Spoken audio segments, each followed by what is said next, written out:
السلام علیکم دوستو سمرقند شہر ایرانی شہروں کی طرح سے گنا ترکیب کا ایک نمونہ سمجھا جاتا تھا۔ قلعہ، اصل شہر اور مضافات تینوں حصوں کو جنوب سے شمال کی جانب بخارا کی طرح ترتیب وار بنایا گیا تھا۔ قلعہ شہر کے جنوب میں دوسرے علاقوں کی نسبت زیادہ اونچائی پر واقع تھا۔ یہ شہر دراصل ایک پہاڑی پر واقع ہے۔ اس شہر میں سب سے زیادہ مشہور عمارت قسم بن عباس کا مقبرہ اور مسجد ہے، اور حضرت قسم بن عباس کے بارے میں مشہور ہے کہ آپ نے سمرقند کے لوگوں کو اسلام کی تبلیغ کی تھی۔ تو بہرحال سمرقند کے حاکم علب خان اور اس کے دو بہترین سالاروں الباز خان، بالا خان اور عمرا کے ساتھ نظام الدین اور عارض غزنی شہر میں داخل ہوئے۔ پہلے انہوں نے اپنے لشکر کا پڑاؤ کیا اور پھر لشکریوں کو انہوں نے آرام کرنے کا حکم دیا۔ اس کے بعد علب خان کو مخاطب کرتے ہوئے نظام الدین کہنے لگا، علب خان میرے بھائی، پہلی بات یہ ہے کہ منگول کسی بھی وقت سمرقند کے نواح میں نمودار ہو کر سمرقند کا محاصرہ کر سکتے ہیں اور یہاں کے مسلمانوں کے لیے تکلیف اور امتحان کی ابتدا کر سکتے ہیں۔ میرے بھائی، ہم نے شہر کی حفاظت کرنی ہے اور کوشش کرنی ہے کہ منگولوں کو شہر فتح نہ کرنے دیں، اس لیے کہ بخارا کے فتح ہونے کے بعد میں دیکھ رہا ہوں کہ مسلمانوں کے حوصلے پست ہو گئے ہیں۔ تو اب سمرقند میں رہتے ہوئے جہاں ہم نے مسلمانوں کے حوصلوں کو بلند کرنا ہے، اس کے ساتھ ساتھ ان کا دفاع بھی خوب کرنا ہے۔ میرے بھائی، سب سے پہلے مجھے شہر کی فصیل اور قلعے کے انتظامات دکھاؤ۔ ان کا جائزہ لینے کے بعد میں شہر کے دفاع سے متعلق تم سے گفتگو کروں گا۔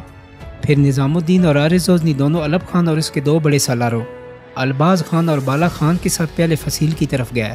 نظام الدین نے فصیل کے اوپر چڑھ کر بڑی گہری نگاہوں سے اس کا جائزہ لیا، ساتھ ساتھ فصیل کے برج بھی دیکھے۔ اس کے بعد قلعہ جو کسی قدر بلندی پر تھا اسے بھی دیکھا۔ کافی دیر تک وہ شہر کی فصیل اور قلعے کے استحکامات کا جائزہ لیتا رہا اور پھر واپس اپنے لشکر کے پڑاؤ میں آ گیا۔ علب خان، الباز خان اور بالا خان تینوں بھی اس کے ساتھ تھے۔ سب نے لشکر کے اندر ہی کھانا کھایا اور اس کے بعد اکٹھے بیٹھ کر وہ شہر کے دفاع کو مضبوط اور مستحکم کرنے سے متعلق گفتگو کرنے لگے۔ اگلے روز شہر کے دفاع میں جو کمی رہ گئی تھی اسے انہوں نے پورا کرنا شروع کر دیا۔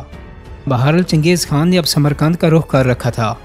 مورخین لکھتے ہیں کہ علاؤالدین خواصم شاہ خود تو مزید لشکری بھرتی کرنے کے بہانے خراسان کو چلا گیا تھا، لیکن اپنے لشکر میں سے اس نے 1,10,000 لشکری پہلے ہی سمرقند کے بچاؤ کے لیے روانہ کر دیے تھے، کہ جن میں 20 ہاتھی بھی شامل تھے۔ مورخین مزید لکھتے ہیں کہ چونکہ سمرقند کے دفاع کا منصوبہ ہر لحاظ سے قابل اعتماد تھا، تو اس لیے اہل شہر بھی لڑنے مرنے کے لیے دل و جان سے آمادہ تھے۔ ساتھ ہی مورخین یہ بھی لکھتے ہیں کہ چنگیز خان کو بھی ان انتظامات کا علم تھا، چنانچہ سمرقند پر حملہ کرنے سے پہلے اس نے بہت بڑی تعداد میں لشکری بھرتی کر لیے تھے۔ جب یہ بے پناہ لشکر سمرقند کے سامنے جا کر اترا تو مورخین لکھتے ہیں کہ کثرت تعداد کا عالم یہ تھا کہ جہاں تک نظر کام کرتی تھی آدمی ہی آدمی نظر آتے تھے۔ چنانچہ چنگیز خان کا خیمہ قلعے کے سامنے ایک اونچی جگہ پر کہ جس کا نام کوک سرا تھا لگایا گیا، اور اس روز چنگیز خان نے اپنے لشکر کو آرام کرنے کا مشورہ دیا، تاہم لشکر کے ایک حصے کو اس نے چوکس کر دیا۔ اگلے روز فجر کی نماز کے بعد نظام الدین، عارض غزنی، علب خان، الباز خان اور بالا خان چند دیگر چھوٹے بڑے سالاروں کے ساتھ پھر ایک جگہ جمع ہو گئے۔ تو اس موقع پر نظام الدین سارے سالاروں کو مخاطب کر کے کہنے لگا، میرے عزیز بھائی، جہاں تک میرا اندازہ ہے چنگیز خان آج شہر پر حملہ آور ہونے کی ابتدا کرے گا۔ اس سے پہلے میں علب خان کے ساتھ بھی اس موضوع پر تفصیل کے ساتھ گفتگو کر چکا ہوں۔ تو اب ہم شہر کے اندر صرف محصور رہ کر شہر کا دفاع نہیں کریں گے، بلکہ شہر سے باہر نکل کر منگولوں پر ایک کاری ضرب لگائیں گے۔ آج جب چنگیز خان اپنے لشکر کے ساتھ شہر کا گھیراؤ کرنے کی کوشش کرے گا تو اس وقت ہم شہر سے نکلیں گے اور منگولوں پر حملہ کر دیں گے۔ اس کے لیے ہماری منصوبہ بندی کیا ہوگی، اس کی تفصیل کچھ یوں ہے کہ اس وقت سمرقند میں جس قدر لشکر ہے اسے 3 حصوں میں تقسیم کیا جائے گا۔ 2 حصے بڑے اور ایک حصہ چھوٹا رکھا جائے گا۔ بڑے حصوں میں ایک حصہ میری کمانداری میں اور دوسرا عارض غزنی کے تحت ہوگا۔ الباز خان تم میرے ساتھ کام کرو گے، بالا خان عارض غزنی کے ساتھ رہے گا۔ تیسرا لشکر جو تعداد میں باقی 2 حصوں سے کسی قدر کم ہوگا تو وہ علب خان کی کمانداری میں رہے گا، اور علب خان شہر کے اندر رہتے ہوئے شہر کی حفاظت کا سامان کرے گا۔ اور ایسا اس لیے کیا جا رہا ہے کہ جب میں، عارض غزنی، الباز خان اور بالا خان چاروں باہر نکل کر منگولوں پر ضرب لگائیں گے تو منگولوں کا کوئی لشکر اگر فصیل کے کسی حصے کو عبور کر کے شہر میں داخل ہونے کی کوشش کرے گا تو علب خان انہیں ایسا نہیں کرنے دے گا، کیونکہ علب خان اپنے حصے کے لشکر کے ساتھ فصیل کے اوپر بالکل تیار اور مستعد ہو کر بیٹھے گا۔ اس کے بعد نظام الدین اٹھ کھڑا ہوا تو اس کی طرف دیکھتے ہوئے باقی سارے سالار بھی کھڑے ہو گئے۔ اس کے بعد لشکر کی تقسیم کو آخری شکل دی جانے لگی۔ اگلے روز چنگیز خان نے سمرقند پر حملہ آور ہونے کی ابتدا کر دی اور شہر کے نواح میں اس نے اپنے لشکر کو پھیلانا شروع کر دیا۔ لیکن اسی وقت نظام الدین اور ارزوزنی بھی اپنے لشکر کو لے کر شہر سے نکلے اور چنگیز خان کے لشکر کے سامنے انہوں نے اپنے لشکر کو استوار کرنا شروع کر دیا۔ دائیں جانب نظام الدین اپنے لشکر کے ساتھ تھا اور الباز خان اس کی نائب کی حیثیت سے کام کر رہا تھا۔ بائیں جانب ارزوزنی تھا اور اس کے ساتھ بالا خان تھا۔ تو سب سے پہلے نظام الدین نے اپنے کام کی ابتدا کی اور اس نے منگولوں کے لشکر پر ایک ہولناک صحرائی گروز کی طرح حملہ کر دیا۔ نظام الدین کے ساتھ ہی ارزوزنی نے بھی منگولوں پر حملہ کر دیا، لیکن جوابی کارروائی کرتے ہوئے منگول بھی ان پر وحشیوں کی طرح ٹوٹ پڑے۔ یہ ایک ہولناک اور انتہائی جان لیوا ٹکراؤ تھا، کیونکہ چنگیز خان کو امید بھی نہیں تھی کہ سمرقند کے باہر اسے ایک ایسے کڑے لشکر سے پالا پڑے گا۔ نظام الدین اور ارزوزنی نے حملہ کر کے ہزاروں منگولوں کو موت کے گھاٹ اتار کر رکھ دیا۔ ان کے تیز حملوں کے سامنے منگولوں کو پیچھے ہٹنا پڑا اور یہ جنگ صبح سے شام تک اپنے ہولناک انداز میں جاری رہی۔ اس جنگ کے دوران نظام الدین اور ارزوزنی نے انگنت منگولوں کو موت کی گہری نیند سلا دیا۔ جب سورج غروب ہونے کے قریب آیا تب نظام الدین اور ارزوزنی اپنے لشکر کو سمیٹ کر شہر میں داخل ہو گئے اور چنگیز خان کے لشکریوں کو اتنی جرأت بھی نہ ہوئی کہ وہ ان کا تعاقب کر کے شہر کے دروازوں تک انہیں نقصان پہنچانے کی کوشش کریں۔ دوستو، جنگ کی منظر کشی کرتے ہوئے مورخین لکھتے ہیں کہ یہ جنگ شام تک ہوتی رہی، جس کے نتیجے میں انگنت منگول موت کے گھاٹ اترتے رہے۔ منگولوں کو نقصان پہنچانے کے بعد نظام الدین اور ارزوزنی اپنے ساتھی سالاروں کے ساتھ جب شہر میں داخل ہوئے تو تب زخمیوں کی دیکھ بھال کرنے کے بعد لشکریوں کو آرام کرنے کا موقع فراہم کیا گیا اور ان کے لیے کھانے کا اہتمام کیا جانے لگا، جبکہ لشکر کا وہ حصہ کہ جو الپ خان کی کمانداری میں تھا اسے پہلے کی طرح شہر کی فصیل کے اوپر بالکل تیار اور مستعد رکھا گیا۔ دوستو، اس موقع پر الپ خان نے اپنے ایک نائب کو فصیل کے اوپر مقرر کیا اور بڑی شاندار انداز میں نظام الدین، ارزوزنی، الباز خان اور بالا خان سے گلے ملا اور اس شاندار حملے اور انگنت منگولوں کو کاٹ دینے کے بعد بحفاظت شہر میں داخل ہونے پر انہیں مبارکباد دی۔ شہر کے لوگ بھی انگنت تعداد میں ان کے گرد جمع ہو گئے اور نظام الدین اور ارزوزنی، بالا خان اور الپ خان کو منگولوں کے خلاف اس کارروائی پر مبارکباد دی۔ اس موقع پر نظام الدین نے الپ خان کو مخاطب کیا اور کہنے لگا، الپ خان، اس ٹکراؤ کے نتیجے میں چونکہ ہم نے ہزاروں کی تعداد میں منگولوں کو موت کے گھاٹ اتار دیا ہے، تو یاد رکھنا کہ اپنے اس نقصان پر چنگیز خان یقیناً بھڑک اٹھا ہوگا۔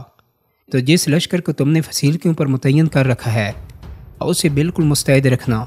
ایسا بھی ہو سکتا ہے کہ رات کی تاریکی میں رسوں کی سیڑھیوں سے منگول فصیل پر چڑھنے کی کوشش کریں اور آج جو ہم نے انہیں نقصان پہنچایا ہے اس کا انتقام لینے کی کوشش کریں۔ ویسے مجھے امید تو ہے کہ وہ ایسا نہیں کریں گے، اس لیے کہ ایک تو منگول سپاہی تھکے ہوئے ہیں اور دوسرا انہیں یہ بھی خدشہ ہوگا کہ ایسا کر کے کہیں وہ اپنے لیے مزید نقصان کا باعث نہ بن جائیں۔ سب نے نظام الدین کی اس بات سے اتفاق کیا اور اس کے بعد سب مل کر اپنے زخمی ہونے والے لشکریوں کی دیکھ بھال کرنے لگے۔ دوستو، سمرقند سے باہر ہونے والے اس ٹکراؤ کے نتیجے میں چنگیز خان نے بھی اپنے سارے سالاروں کو اپنے خیمے میں طلب کیا۔ اس کے ساتھ اس کا چھوٹا بیٹا تولی خان بھی تھا۔ خیمے میں آنے والوں میں اولون کے علاوہ تاجود قبیلے کا سردار برگا خان بھی شامل تھا۔ چنگیز خان کے کہنے پر جب سب اس کے سامنے بیٹھ گئے تو تب انتہائی دکھ بھرے انداز میں چنگیز خان نے گفتگو کا آغاز کیا اور کہنے لگا، یہ یقیناً ہماری امیدوں کے سراسر خلاف ہے۔ میں نہیں جانتا کہ کون سمرقند کے ان لشکریوں کی کمانداری کر رہا ہے، لیکن جو بھی ہے وہ انتہائی باکمال اور انتہائی اعلیٰ ہنر رکھنے والا کوئی سالار ہے۔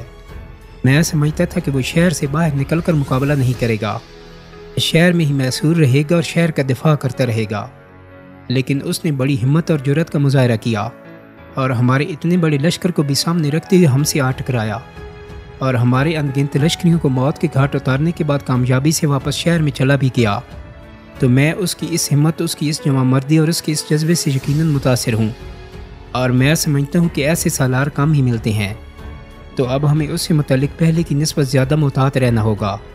آج اس نے ہمیں جو نقصان پہنچایا ہے وہ آنے والے دنوں میں ہمیں اس سے بھی زیادہ نقصان پہنچا سکتا ہے۔ دوستو، چنگیز خان جب خاموش ہوا تب کراچا بولا اور کہنے لگا، خان اعظم مسلمانوں کے سلطان علاؤالدین خوارزم شاہ کے 3 ایسے سالار ہیں کہ جن کا شمار انتہائی تربیت یافتہ سالاروں میں کیا جاتا ہے۔ ان میں پہلے نمبر پر تو نظام الدین ہے کہ جسے خوارزم شاہ نے فخر الملک کا خطاب دے رکھا ہے، دوسرے نمبر پر ارزوزنی ہے کہ جسے ضیاء ملک، اور تیسرے نمبر کا سالار عمر کافی ہے کہ جسے مجیر الملک کہہ کر پکارتے ہیں۔ لیکن یہ مجیر الملک تو پکی بات ہے کہ اس وقت خوارزم شاہ کے ساتھ ہے۔ تو میرا اپنا اندازہ یہ ہے کہ یہاں سمرقند میں کہ جہاں ہم پر ضرب لگا کر ہمیں نقصان پہنچایا گیا ہے 2 سالار ہو سکتے ہیں، ایک نظام الدین اور دوسرا عارض غزنی۔ کراچا جب خاموش ہوا تب اولون بولی اور چنگیز خان کی طرف دیکھتے ہوئے کہنے لگی، خان اعظم کراچا کا کہنا درست ہے۔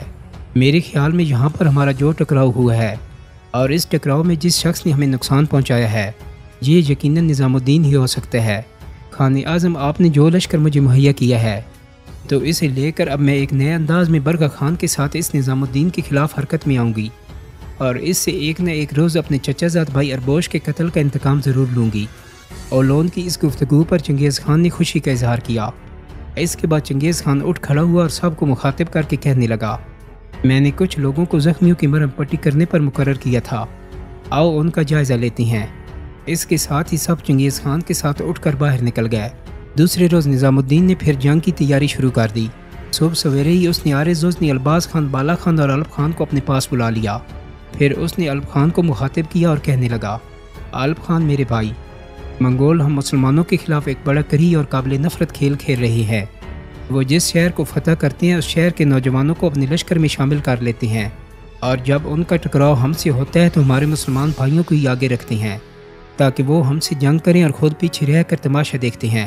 میرے عزیز بھائی، گزشتہ دنوں جو ہمارا ٹکراؤ منگولوں کے ساتھ ہوا تھا، اللہ کا شکر ہے کہ جس حصے پر ہم نے حملہ کیا تھا تو اس حصے میں منگول ہی منگول تھے اور منگول ہی ہمارے ہاتھ مارے گئے تھے، لیکن آج ہم پھر شہر سے باہر نکل کر ٹکراتے ہیں تو یاد رکھنا چنگیز خان بڑا نفرت انگیز انسان ہے۔ کل جو اس کے لشکر کا نقصان ہوا ہے تو اس کی تلافی کرنے کے لیے آج وہ منگولوں کو آگے نہیں رکھے گا، مسلمانوں کو اگلی صفوں میں لائے گا تاکہ مسلمان آپس میں لڑیں اور دونوں جانب سے مسلمانوں کا ہی نقصان ہو۔ تو ان سارے خدشات کو سامنے رکھتے ہوئے میں نے یہ فیصلہ کیا ہے کہ پہلے فصیل پر چڑھتے ہیں اور چنگیز خان کے لشکر کا جائزہ لیتے ہیں۔ جس سمت میں چنگیز خان نے مسلمانوں کو رکھا ہوگا اس سمت سے ہم حملہ آور نہیں ہوں گے، بلکہ اس سمت سے ٹکرائیں گے کہ جس سمت منگول ہوں گے، کیونکہ میں چاہتا ہوں کہ ہم مسلمان آپس میں ٹکراتے ہوئے اپنا نقصان نہ کریں۔ اس کے بعد عارض غزنی، الباز خان، بالا خان اور الپ خان چاروں نے نظام الدین کی اس تجویز سے اتفاق کیا اور پھر پانچوں کے پانچوں اٹھ کھڑے ہوئے، شہر کی فصیل کے اوپر چڑھے اور ایک برج کے اندر کھڑے ہو کر چنگیز خان کے لشکر کا جائزہ